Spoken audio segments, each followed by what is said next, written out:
지난주에 우리는 네 번째 히브리서의 경고의 말씀을 보았습니다. 26절 말씀에 우리가 진리를 아는 지식을 받은 후 짐짓 죄를 범한 즉 다시 속죄하는 죄가 없고 제사가 없고 오직 무서운 마음으로 심판을 기다리는 것과 대적하는 자를 태울 맹렬한 불만 있으리라 라고 경고하셨습니다.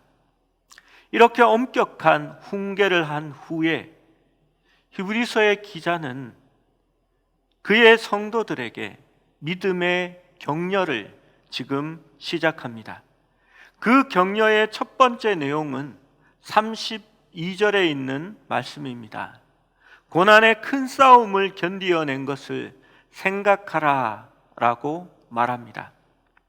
히브리서를 처음 받았던 교회는 얼마 전에 박해와 투옥이라는 고통스럽고 비극적인 상황을 겪었고 모든 사람들의 구경거리가 되었습니다. 하지만 성도들은 그런 고통을 당하는 사람들을 도왔고 또 그들과 사귀는 자가 되었으며 그들의 고통을 함께 나누고 함께 아파할 수 있었습니다. 34절의 말씀에는 너희 소유를 빼앗기는 것도 기쁘게 당한 것은 이라고 말합니다. 그들은 예수를 믿었기 때문에 자신의 소유마저도 빼앗겼습니다. 약탈당한 것이었습니다.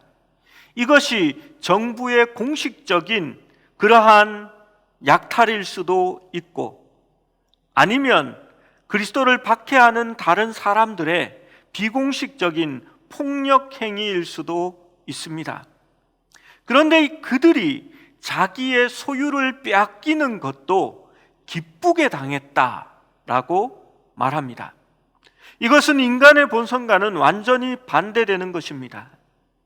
우리는 안전함과 평안함, 그리스도 예수를 믿을 때에 더 많은 소유물과 재산과 집과 여유로운 시간을 갖기를 원하고 또 그런 것을 더 추구하는지도 모릅니다. 우리에게 그러한 것들이 주어질 때에 우리는 너무나 감사합니다.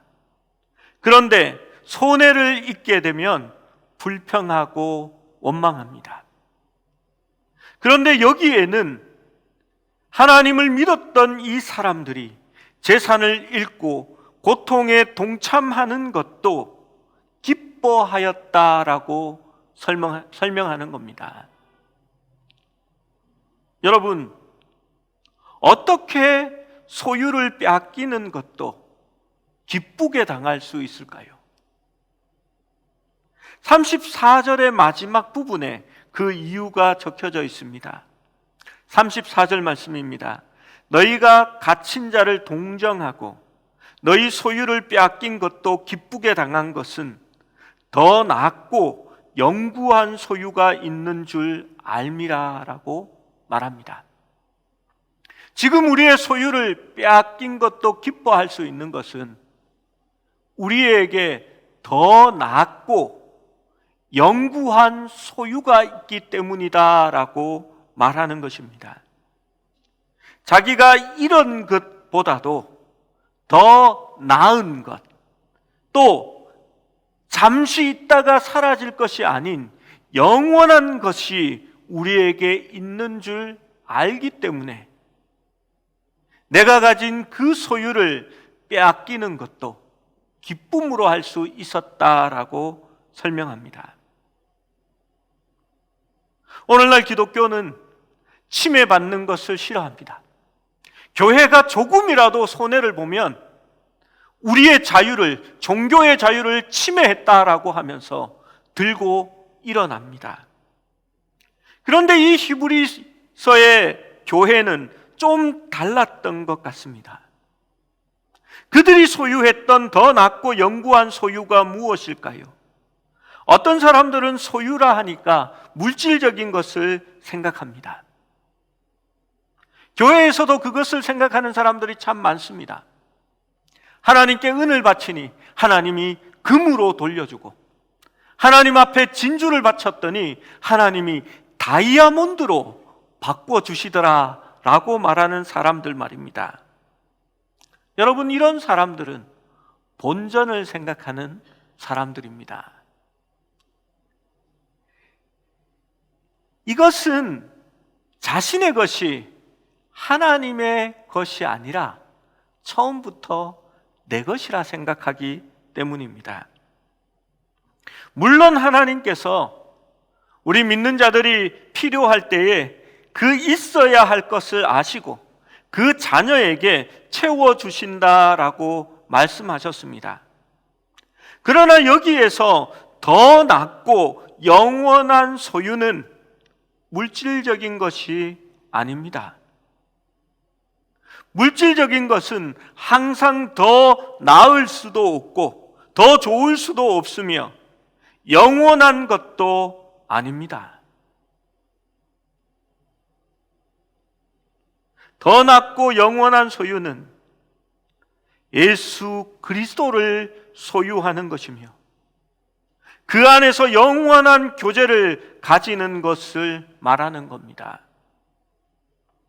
20억짜리 집이 아니라서 실망하셨습니까? 만약에 더 낫고 좋은 것이 세상에 있는 소유와 재물이라고 생각하셨다면 조금은 세속적인 분입니다. 더 낫고 영구한 소유가 있는 줄 아는 것, 그것은 그리스도를 아는 것과 동일한 것입니다. 히브리서의 말씀은 계속해서 이것을 우리에게 설명하고 있었습니다. 그리스도는 죽음의 권세를 멸하시고 은혜의 보좌로 가는 길을 여시는 대제사장이시며 우리를 중보하시는 살아계신 하나님의 아들이시고 그리스도의 피가 우리의 양심을 깨끗하게 하셨고 그리스도의 죽음은 우리를 영원히 온전케 하시는 단 한 번의 영원한 제사이다라고 말씀하십니다. 그리스도는 우리의 마음에 성령의 법을 기록하여 영원한 하나님의 임재 가운데 새롭고 완전한 언약을 보증하시고 인치시는 분이다라고 말합니다. 우리의 구원과 우리의 천국의 소망이 바로 예수 그리스도를 소유하는 것에 있는 것입니다. 여러분, 하나님의 나라가 주님이 얼마나 더 중요합니까?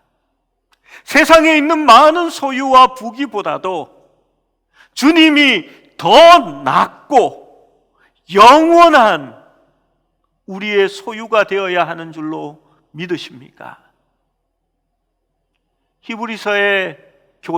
히브리서를 받았던 교회는 이 낫고 영구한 소유가 있기 때문에 자신의 소유를 빼앗길 때도 기뻐할 수 있었다라고 말합니다.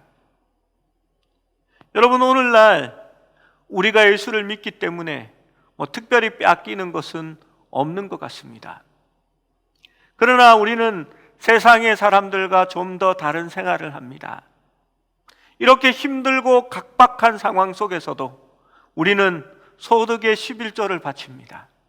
또한 감사헌금을 드립니다. 선교하는데 우리의 소유를 사용합니다. 왜 그렇게 할까요? 우리에게 더 낫고 영원한 소유가 있기 때문에 그렇습니다. 저는 오늘 오후 내에 인터넷 속에서 고민을 했습니다.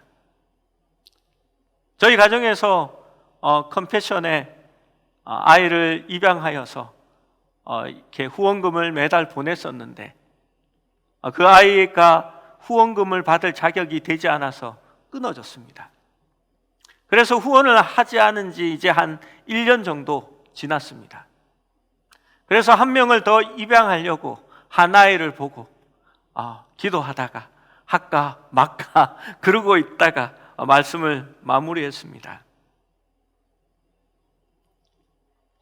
이 말씀을 보면서 그들은 빼앗길 때도 기뻐했는데, 우리가 기쁜 마음으로 드릴 수 있는 것은 우리 마음 속에 이 세상의 소유보다도 더 가장 값진 것을 소유했기 때문에 우리가 그럴 수 있게 되는 것이라 믿습니다. 여러분, 이것이 오늘 히브리서의 저자가 말하는 격려입니다. 우리가 가진 것이 무엇인지를 생각해 보라는 것입니다. 과거에 우리가 어떻게 큰 고난과 아픔과 그 역경들을 견뎌낼 수 있었는지, 또 그 고난을 당하는 이들을 어떻게 도울 수 있었는지, 그들과 함께 있어 줄 수 있었는지를 생각해 보라는 겁니다. 그것은 우리가 가진 소유가 무엇인지 아는 데부터 시작되었습니다. 그것이 생각해 보라라는 의미입니다.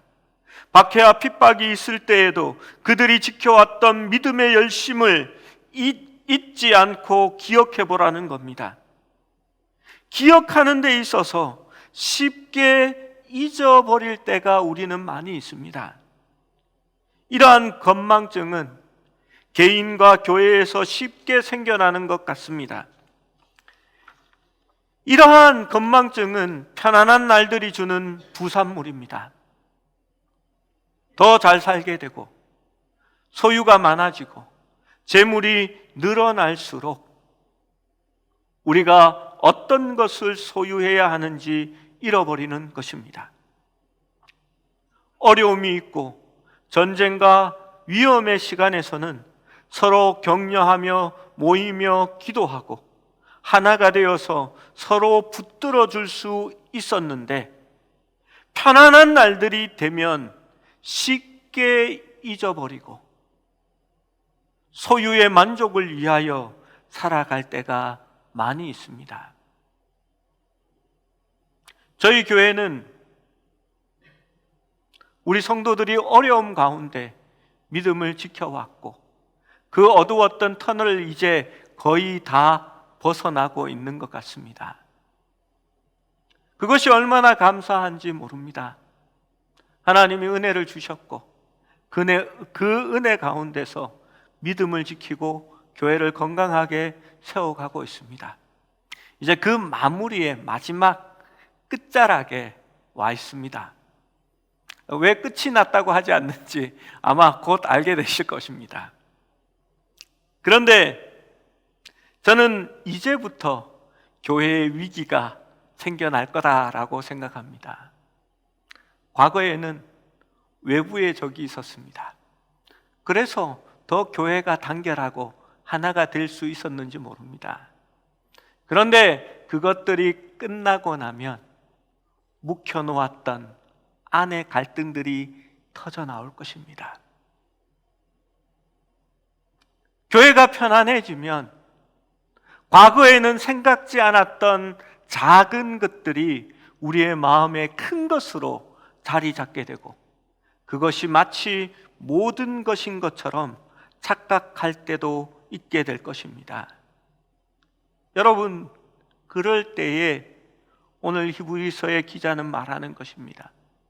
어렵고 힘들었고 핍박당했고 우리의 소유를 즐거움으로 빼앗길 수 있었던 그때를 기억해 보라는 겁니다. 그래서 24절, 25절의 말씀은 이렇게 말하는 겁니다.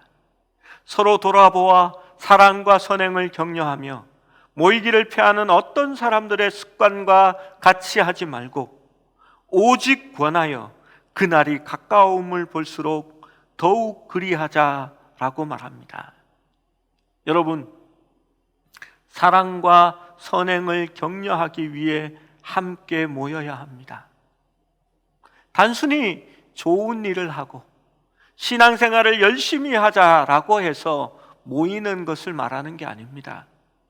오늘 본문 말씀을 보면 믿음을 위하여 고통받을 때에 그들을 위해서 함께하고 자신의 평안과 안락함마저도 기쁨으로 포기할 수 있는 그러한 사랑과 격려를 하라고 말하는 것입니다.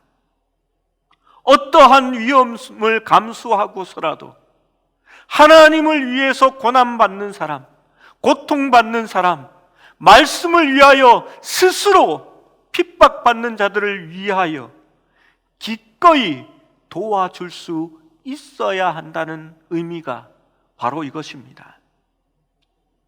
사랑과 선행을 격려하기 위해서 모이라는 것이 단순히 소그룹 모임을 열심히 하라는 얘기는 아닙니다. 함께 모일 때에 주를 위하여 핍박받고 감옥에 갇히고 고난 속에 있던 자들을 돌아보고 그들의 가족과 그 남은 자를 위하여 부양하고 그들을 돕다가 내가 재산적인 손해를 입게 되고 내가 가진 소유마저도 빼앗길 때에 그것도 기쁘게 행할 수 있는 그러한 사랑과 선행을 격려하는 모임을 가지라라는 것입니다. 제가 예전에 교회에서 제자반을 할 때에 한 성도님이 이러한 얘기를 했습니다. 우리 집 주변에도 어려운 가정이 있는 걸 처음 알았습니다. 아이가 밥을 해주는 어머니가 없어서 할머니랑 같이 사는데 매일 라면만 끓여 먹는다라는 얘기를 들었다면서, 그래서 집에 쓰던 밥솥을 그 집에 주고 쌀을 동사무소에서 주는 것을 받아놓고 반찬을 이제 자신이 매주마다 해주기로 작정을 했는데 그게 쉽지 않다라고 나누었습니다. 월요일마다 반찬을 갖다 주고 그 빈 반찬통을 받아오고는 다시 다른 반찬통을 채워서 그 통들을 교환합니다. 그러자 함께 있던 다른 권사님이 내가 도와줄게 하더니 반찬통 하나를 더 만들어서 그 다음 주부터는 그 두 통을 나눠줄 수 있었습니다.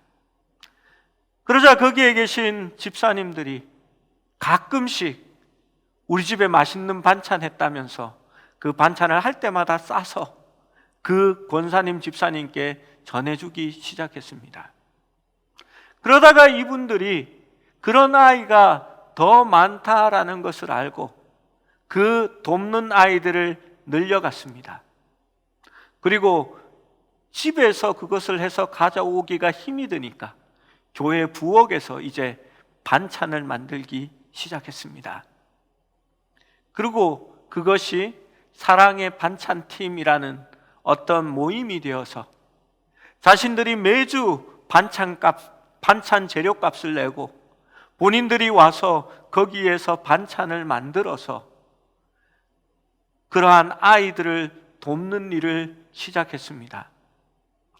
아이들에게 반찬을 나눠주러 가는데 아이가 아파서 누워 있으면 데리고 병원에도 가주고 또 따뜻한 마음으로 기도까지 해주는 그러한 모습을 보았습니다. 저는 그것이 진정으로 사랑과 선행을 격려하고 그것을 위해서 함께 모이는 모임이라 생각합니다. 어떻게 보면 별로 대수롭지 않은 듯 하기도 합니다. 집에 반찬 만들 때 하나 더 만들면 되잖아요. 그런데 아시다시피 쉬운 것이 아닙니다. 그래도 함께 모여서 그러한 일을 시작할 때에 거기서 그리스도인의 공동체가 다시 한 번 더 일어나게 되는 것입니다. 두 번째 격려는 내가 누구인지를 한 번 더 상기시켜 주는 것입니다. 38절 39절의 말씀입니다. 나의 의인은 믿음으로 말미암아 살리라.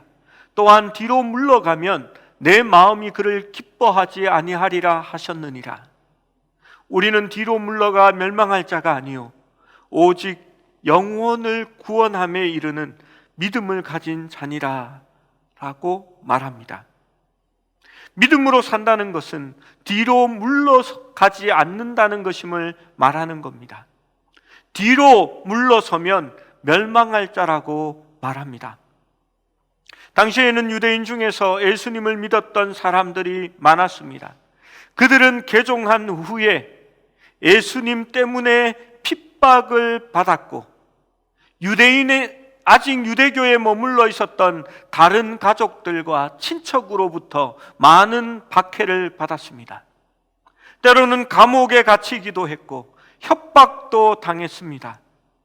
그러자 다시 뒤로 물러가 유대교로 돌아간 사람들도 있었습니다. 히브리서는 유대인들에게 너희가 받은 옛 언약보다 예수 그리스도로 말미암아 너희에게 주어진 새 언약이 얼마나 중요한 것인지 그것을 말씀하고 있는 책입니다. 처음 그리스도인의 공동체에는 수많은 어려움이 있었습니다. 투옥된 사람들과 또 모든 것을 빼앗기고 오히려 해를 당했던 사람들도 있었습니다. 그러나 그리스도인의 공동체는 그 투옥된 사람들을 마음으로 동정하고 그들의 가족들을 돌보고 섬기기 시작했습니다.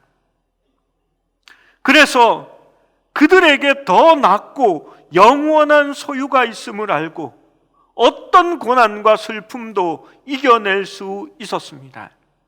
그것이 우리에게 인내가 필요함은 이 모든 것을 행한 후에 하나님께서 주시는 상을 받기 위함이라고 설명하고 있는 것입니다. 우리는 누구입니까? 믿음으로 살아가는 사람들입니다. 지금 눈으로는 환난과 고난과 아픔이 있지만 믿음으로 보는 사람은 그 고난과 아픔 너머에 있는 상 주시는 하나님을 바라보는 그 눈을 가진 사람들입니다. 그래서 그들은 서로 사랑과 선행을 격려했습니다. 눈의 초점을 잃어버리고 표류하게 된다면 그들은 서로에게 경고했습니다. 세상을 사랑하지 말고 세상의 소유를 귀하게 여기지 말고 더 낫고 영원한 것을 소유하고 그것을 바라볼 수 있어야 한다라고 서로 격려한 것입니다. 주님의 새 언약을 가지고 구원함에 이르는 믿음을 가진 자라는 그러한 자기의 정체성을 가지고 서로를 격려한 것입니다. 35절의 말씀에 그러므로 너희 담대함을 버리지 말라. 이것이 큰 상을 얻게 하느니라. 여러분, 그렇습니다.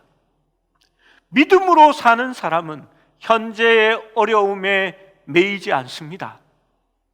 그 믿음 너머에 있는 영광을 바라볼 수 있기 때문입니다.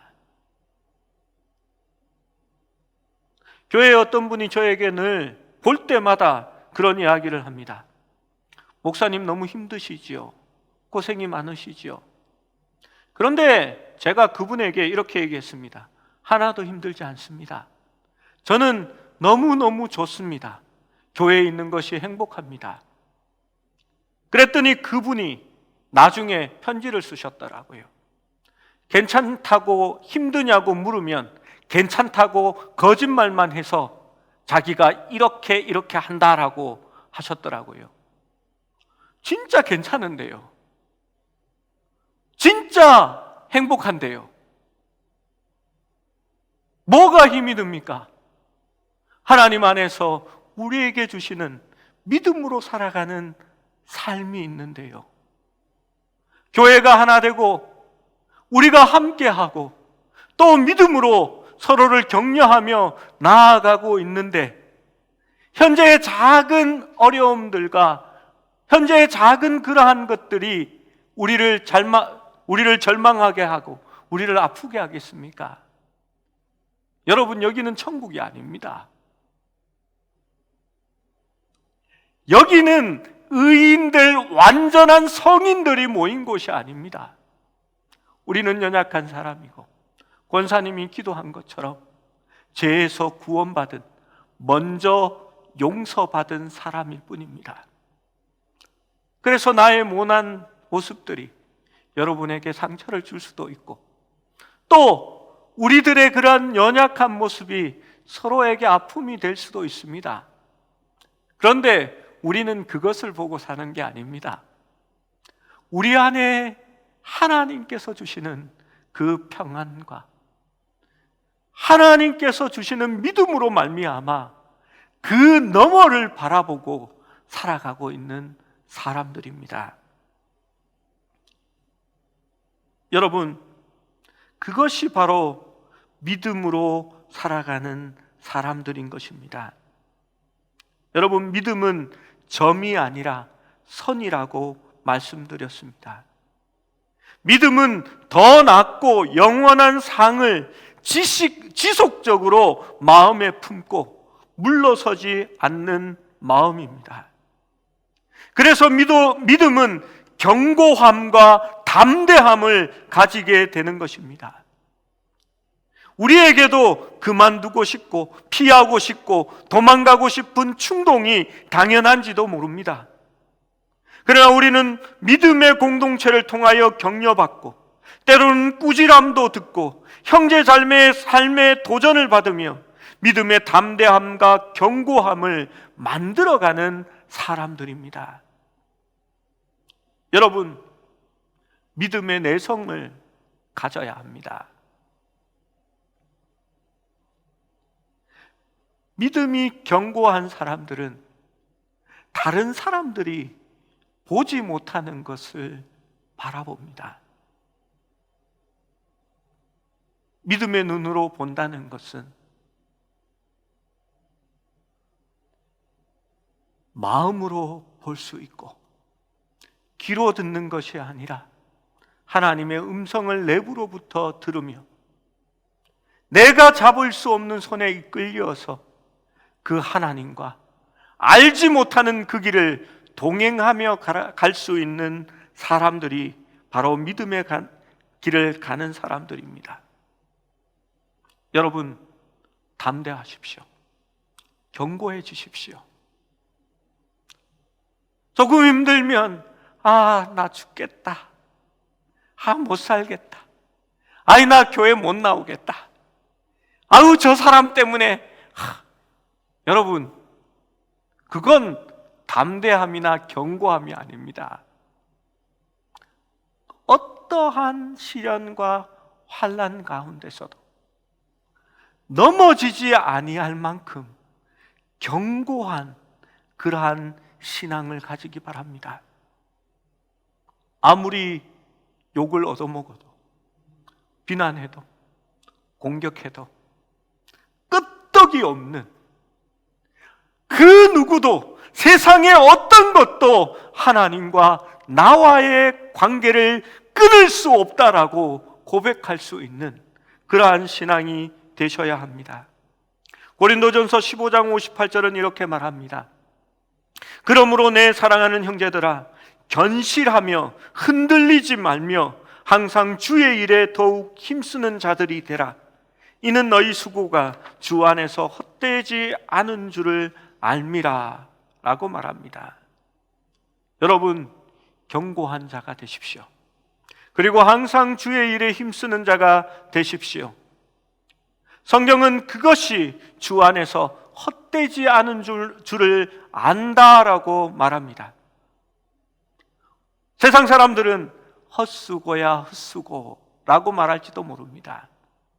우리가 선교사님들을 돕고 선교지의 아이를 결혼해서 그들을 돕는 것이 헛되게 쓴다고 말할지도 모릅니다. 때로는 우리는 기쁘게 우리의 소유를 내어놓기도 합니다. 무엇 때문입니까?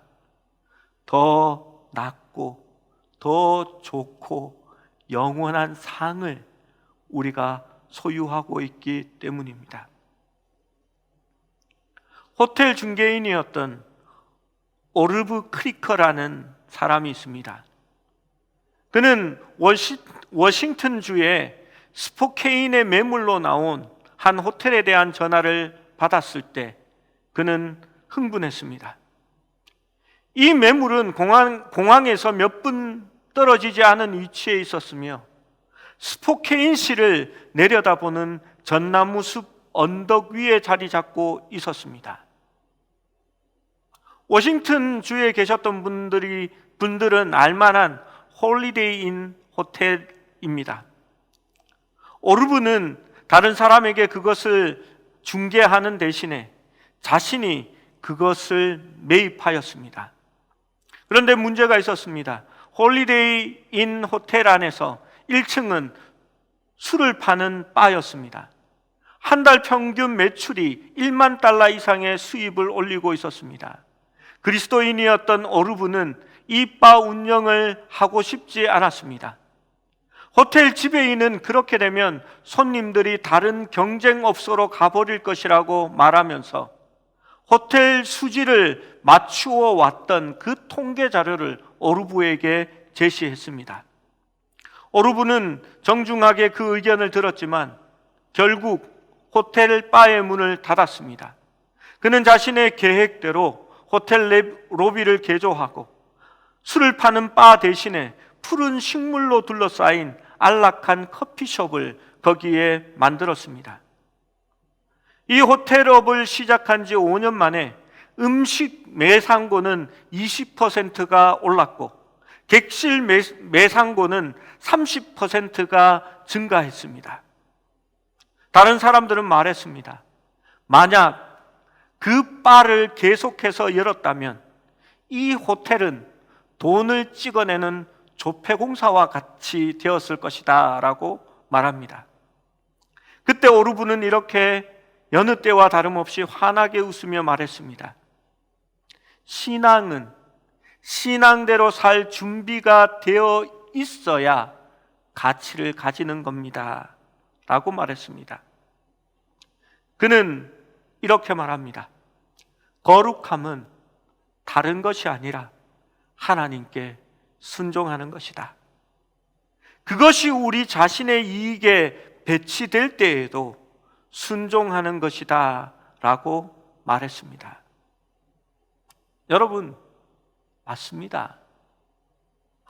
어떠한 상황이나 어떠한 환경에서도 때로는 그것이 우리에게 손해가 되고 오늘 본문 말씀처럼 우리가 가진 소유를 빼앗길 때에도 그것이 하나님께 순종하는 것이기에 기뻐할 수 있는 사람이 되어야 합니다. 우리는 흔히 우리가 이런저런 죄에 패했다라고 말합니다. 그런데 사실 그것은 패한 것이 아니라 그리스도의 말씀보다도 다른 것을 소중하게 여겼기 때문입니다. 그것은 우리가 패한 것이 아니라 불순종한 것입니다. 여러분, 믿음을 향한 진보에는 승리와 패배 같은 것이 어쩌면 존재하지 않습니다. 거기에는 단순히 순종과 불순종이 존재할 뿐입니다. 믿음으로 걷는다는 것은 하나님의 말씀에 순종하고 그리스도를 위해서 사는 것을 의미하는 것입니다. 한번 주님을 아는 지식을 받아들이고 점의 시점에서 그 주님의 은혜 가운데 젖었다고 그것을 믿음이라 말하지 않습니다. 과거의 언약 속에서는 율법을 어떻게 지켰는지를 말하는지 모르겠지만 히브리서가 지금 주장하는 새 언약은 예수 그리스도로 말미암아 우리 안에 생명의 성령의 법이 주어졌고 그 성령의 법의 소욕이 우리를 인도해 나간다라고 말씀하는 겁니다. 우리의 육체의 소욕과 성령의 소욕이 우리 안에서 그스려 싸우게 됩니다. 여러분, 우리 육체의 소욕은 무엇입니까? 육신의 정욕과 안목의 정욕과 이생의 자랑을 따르는 것들입니다. 내가 더 나아지고, 내가 더 높임을 받고, 더 많은 것을 소유하고, 눈에 보이는 탐욕을 따라가는 삶을 이야기하는 겁니다. 그러나 성령의 소욕은 하나님의 말씀을 가르쳐 주시며, 예수 그리스도께서 우리에게 말씀하신 그 말씀을 가르쳐 주시는 것입니다. 여러분, 성령의 인도하심에 순종해야 합니다. 그 순종이 우리의 믿음을 말하는 것입니다. 그래서 믿음은 점이 아니라 선이 되는 겁니다. 나와 늘 함께 하시는 예수 그리스도와 동행하며 그 동행함 속에서 주님이 말씀하실 때에 예수 그리스도 안에서, 성령 안에서 우리에게 노는 없으며 항상 예만 되는 그러한 삶을 살아가게 되는 것입니다. 그것이 바로 오늘 히브리서의 기자가 우리에게 믿음으로 사는 삶을 격려하는 모습인 줄로 압니다. 사랑하는 성도 여러분, 믿음으로 사십시오. 기쁨으로, 견고함으로, 담대함으로 믿음의 삶을 살아갈 수 있는 우리 모두가 되시기를 축원합니다.